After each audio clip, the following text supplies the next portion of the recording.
नमस्कार, आप देख रहे हैं अमरउजाला.com और मैं हूं आपके साथ डिम्पल सिरोही।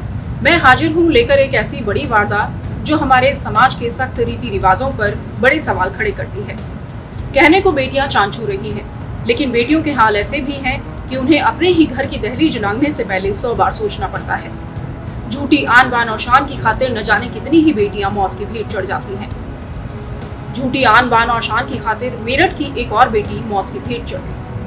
जिन हाथों ने नन्ही शाइना को प्यार से पाला, नाजों से पाला, उन्हीं हाथों ने जब वो जवान हुई तो उसे बेदर्दी से उसका गला काट डाला।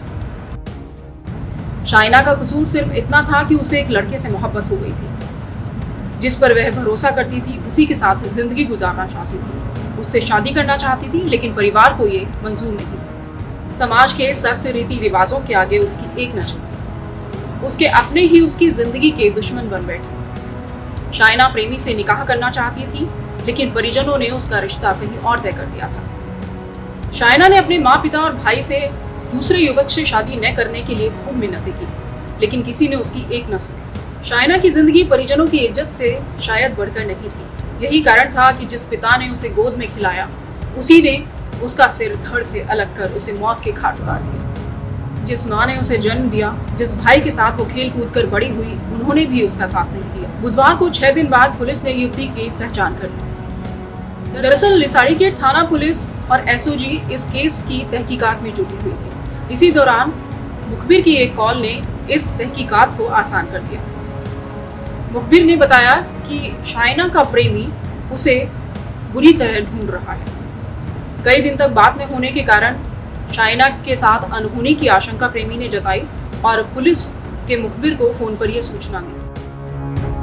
बुधवार को युवती की लाश की पहचान हो गई। हालांकि युवती का सिर 13 घंटे बाद कड़ी मशक्कत के बाद पुलिस बरामद कर पाई। लिसाड़ीगेट थाना पुलिस और एसओजी युवती के सिर कटी लाश की वारदात के खुलासे में लगी हुई थी। इसी बीच प्रेमी वसीम ने मुखबिर को शाइना के साथ अनहोनी की आशंका जताते हुए उसे पूरी बात बताई। बुधवार को एसओजी को मुखबिर ने फोन पर बताया कि शालीमार गार्डन कॉलोनी निवासी शाहिद की बेटी शाइना लापता है। प्रेमी वसीम शाइना को तलाशता घूम रहा है। अंदेशा है कि परिजनों ने ही शाइना को मार दिया है। हो सकता है कि सिर कटी लाश शाइना की ही हो।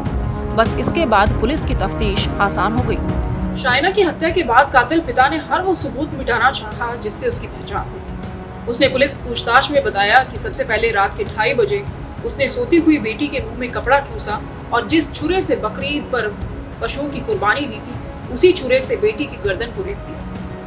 अधिक खून बहने लगा तो वह लाश को बाथरूम के पास ले गया और सिर को धड़ से अलग कर डाला। शरीर से पूरा खून निकल जाने के बाद उसने उसे पानी से साफ किया। इसके बाद आरोपी ने फल रखने वाली टोकरी में शव को रखकर कब्रिस्तान के पास पहुंचा। साइकिल पर लेकर कब्रिस्तान के पास जाने वाली सड़क पर शव को छोड़कर घर चला गया।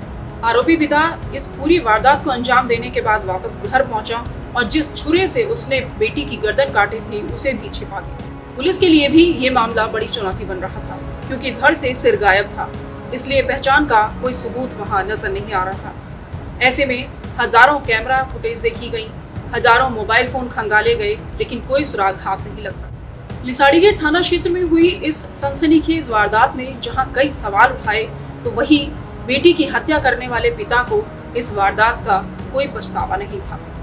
उसने बताया कि जिस छुरे से उसने हाल ही में बकरा ईद पर पशुओं की कुर्बानी दी थी, उसी छुरे से उसने बेटी की गर्दन को रेत दिया। पुलिस ने आरोपी से छुरा भी बरामद कर लिया है। वही पिता का कहना था कि बेटी ने जब उनकी इज्जत की परवाह नहीं की तो हम उसकी जान की परवाह क्यों करते। उसके गुनाह की यही सजा थी। कातिल पिता को बेटी की हत्या का जरा भी पछतावा नहीं था। ये थी एक ऐसी वारदात जो समाज का क्रूर चेहरा हमारे सामने रखती है। मैं आपसे फिर मिलूंगी किसी और नई वारदात के साथ।